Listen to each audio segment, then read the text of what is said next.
Esse é o Ancapso e nós vamos falar de mais uma maldade do Alexandre de Moraes, que mandou perseguir os caras que tinham, os exilados políticos brasileiros que fugiram do Brasil do julgamento show dele lá do dia 8 de janeiro, né? Ele pediu a inclusão, a PGR, na verdade, pediu a inclusão do nome dessas pessoas na lista vermelha da Interpol, mas só depois disso que o Alexandre de Moraes emitiu o mandado de prisão contra elas, né? E essa coisa fica muito estranha, porque foi uma reportagem do UOL que denunciou que essas pessoas teriam pedido asilo em outros países, teriam saído, e o Alexandre de Moraes, então, vem com um pedido de prisão depois do pedido de colocar na lista vermelha da Interpol.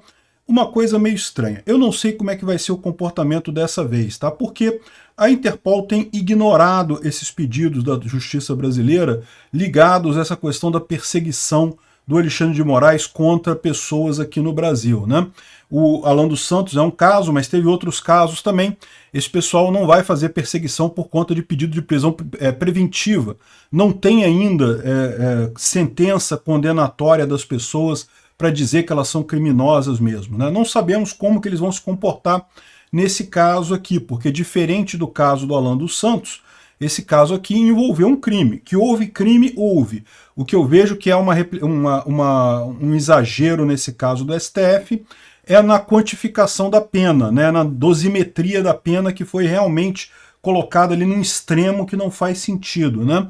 Mas vamos entender esse caso aqui porque é um caso preocupante. Mais um absurdo da justiça brasileira perseguindo pessoas exageradamente com base em informações de televisão e da mídia tradicional socialista.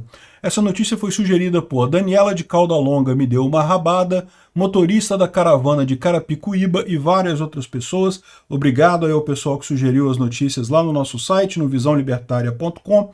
E obrigado a você que está assistindo o nosso vídeo. Se você gosta do nosso conteúdo, por favor, deixe o seu like, se inscreva aqui no canal, né?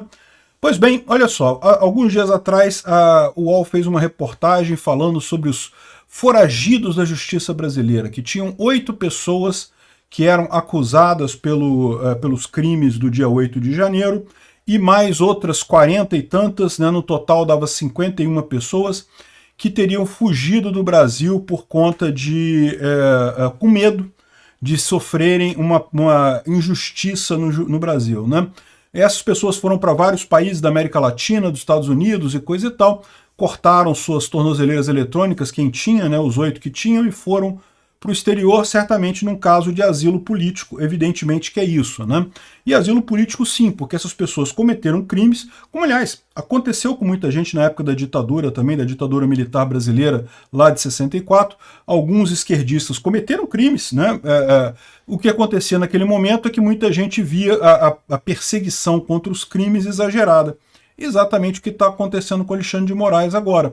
O julgamento do dia 8 de janeiro, para ele é um julgamento show, ele quer dar um exemplo de que temos que punir essas pessoas, né? A vovó que foi lá rezar no Congresso tem que ir para cadeia por 17 anos e não sei o que lá, que temos que dar um exemplo para todo mundo, que ninguém pode criticar o STF, coisa e tal.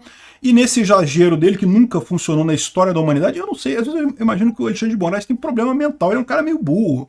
Só pode ser isso, porque isso nunca funcionou na história da humanidade, essa coisa de julgamento show. Sempre fica evidente mais adiante que o que está acontecendo ali é um exagero de justiça, né?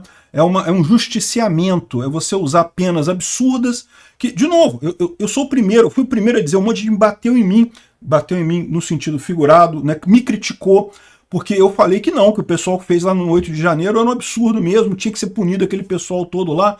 Aí veio o pessoal bolsonarista que, ai não, que foram infiltrados. Eu não vi um infiltrado, eu não vi nada. Me mandam um monte de vídeo, não sei o que lá. Tudo isso, nada prova que tem infiltrado ali. Não adianta ficar mandando vídeo dizendo, ah não, olha só essa pessoa aqui, eu não sei. Aquele vídeo está fora de contexto, não sei se foi antes, se foi depois. Não dá para saber nada, então assim, não tem como saber que foi infiltrado nessa história. Foi o pessoal mesmo que fez, tem que ser punido mesmo. Agora, o que eu acho que é errado é ser punido do jeito que está sendo punido. O pessoal está sendo punido sem evidência de que ele cometeu o crime mesmo, nem de que ele estava ali na região mesmo, nem que ele tinha feito alguma coisa com alguma intenção específica. Está todo mundo sendo condenado justamente porque eles querem fazer um show, né? O show da democracia do Alexandre de Moraes, né? Mete cano a todo mundo que fala qualquer coisa, que critica, que faz protesto. Enfim, um absurdo a forma como Alexandre de Moraes está lidando com esse negócio. Para início de conversa, o próprio fato dele ser o juiz desse processo já é um absurdo sob qualquer ponto de vista, né? O juiz natural desse tipo de ação deveria ser o juiz de primeira instância. O juiz de primeira instância que é o encarregado disso daqui. As pessoas têm que ser punidas? Tem. Quebrou porta, quebrou janela? Tem que pegar a cadeia, tem que pagar a indenização pelo que fez ali. Pena de dano é coisa de até 6 meses de cadeia, mais a indenização, tem que pagar o dano que foi feito, né? Invasão de propriedade, tem lá mais uma pena, coisa e tal. Não, beleza, vai dar aí, sei lá, 4 anos de cadeia para o pessoal, ok, acho que, né, razoável, alguma pena assim, 2 anos, 3 anos, é uma pena razoável para o pessoal ali, né, dentro dos vários crimes cometidos ali pelo pessoal. Agora, dizer que 17 anos de cadeia, cara, nem assassino pega esse tipo de crime no Brasil, pega esse tipo de pena no Brasil. É um absurdo esse tipo de coisa, né? Claramente o cara está mexendo na mão, forçando a mão nisso daí, como uma forma de tentar punir as pessoas. Só que isso é errado. Por quê? Porque ele está punindo pessoas por algo que elas não fizeram, por algo além do que elas fizeram.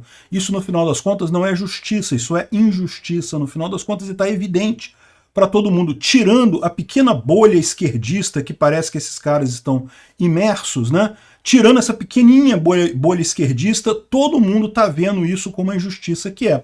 E muita gente, nesse contexto, preferiu picar mula, né? Sair do Brasil. Pô, melhor, já que não temos mais uma justiça no Brasil, temos uma injustiça aqui, é melhor sair do país, né? Fizeram muito bem. Aí olha só o que acontece. A PGR pediu a inclusão dos foragidos na lista da Interpol. Bom, o governo pode fazer isso? Pode fazer isso. Isso quer dizer que eles já estão na lista da Interpol? Não, a Interpol não aceita, não é assim não. Até porque o governo brasileiro não é o único governo ditatorial que acha que pode fazer as coisas aí, né, que pode prender as pessoas, botar o nome de opositor na lista da Interpol. Tem um monte de governos por aí que fazem exatamente isso, né? Então é lógico que a Interpol tem seus critérios, né? E um desses critérios é justamente a dosimetria da pena, né? Esse tipo de coisa de, por exemplo, o Alan dos Santos, o cara nem condenado tinha sido ainda por um crime de opinião, por algo que ele falou, e, no entanto, pediram para botar ele na lista da internet, da lista da Interpol. A Interpol falou, não vou botar não, e não colocou até hoje o Alan dos Santos na lista da Interpol. E esses outros foragidos também, até não sabemos ainda. É o que eu falo, pode ser diferente. Por quê? Porque no caso do Alan dos Santos, tudo que ele fez foi criticar o governo. Não tem nenhuma evidência de que ele tenha feito qualquer outra coisa diferente de criticar o governo, né? Então, nesse caso, é muito óbvio que a pena era absurda. No caso dessas pessoas do dia 8 de janeiro, de novo, ok, foi um evento que não foi legal, um evento ruim, eu concordo, tem que ter pena, coisa e tal. Qual vai ser o entendimento da Interpol nesse caso? Eu não sei. Pode ser que nesse caso a Interpol, de fato, bote o nome dessas pessoas na lista vermelha, e aí, nesse caso, a situação das pessoas fica mais complicada, né? Por quê? Porque elas podem ser presas nesses países em que elas estão e podem ser extraditadas para o Brasil para cumprir pena aqui. Isso pode ser uma complicação realmente. Mas não sabemos ainda, porque, de novo, essas pessoas ainda não foram condenadas. Tipicamente, a Interpol é acionada quando você tem criminosos, que são criminosos conhecidos, mafiosos, traficantes de droga, esse tipo de coisa, e esse pessoal foge da cadeia ou foge do país para não ser preso, e daí, mas são pessoas que já estão condenadas, já tem crime, já foi condenada por aquele crime. Aí, depois que a PGR pediu a inclusão de foragidos na lista da Interpol, o pessoal da Interpol falou, peraí, você está pedindo para eu botar esse pessoal na lista, mas cadê o mandado de prisão deles? Aí, depois disso, o Moraes mandou prender os fugitivos do dia 8 de janeiro. Para você saber que não foi, ele mandou a prisão primeiro para depois botar na lista da Interpol aqui, ó. Moraes manda prender fugitivos após inclusão em lista da Interpol. Não foi inclusão, não teve inclusão ainda. A inclusão foi pedida na lista da Interpol. Então botou o mandado de prisão depois disso. Isso, mais uma vez, demonstra que é perseguição. Por quê? Porque os caras estavam quietos, ninguém estava reclamando. Aí, de repente, a PGR pede a inclusão, o STF decreta a prisão dos caras. Por quê? Que história é essa, né? Que processo maluco é esse que eles estão fazendo ali, né? Enfim, e ainda veio aqui o PT publicando uma fake news sobre o caso, porque disse aqui, ó, 51 golpistas estão sendo procurados pela Interpol. Não são procurados pela Interpol, não. A busca pela Interpol foi solicitada. Vai ser aceita pela Interpol? Não sabemos. Como eu falei, nesse caso aqui é um caso diferente do caso do Alan dos Santos, porque nesse caso aqui, de fato, houve um crime. Então, eu não sei como é que a Interpol vai reagir nesse caso. Mas já tem outras situações em que, demonstrado que é uma perseguição contra opositores, a Interpol não colocou a pessoa na lista vermelha. A lista vermelha é para criminosos sérios, para pessoas que cometem crimes sérios, né? Ou seja, é lógico, quebrar janela, quebrar coisa, quebrar móvel, cagar na mesa do Alexandre de Moraes é uma coisa ruim, é um crime, não deixa de ser, mas vamos combinar que não é um crime absurdo, não é um crime como esse pessoal tenta vender para as pessoas, né? Então, vamos ver aqui, o PT, isso aqui é mentira, não tem ainda, neste momento. Mas, de novo, não sei como é que vai ser nesse caso. Pode ser que nesse caso a Interpol entenda que pode sim ser colocado nessa lista vermelha.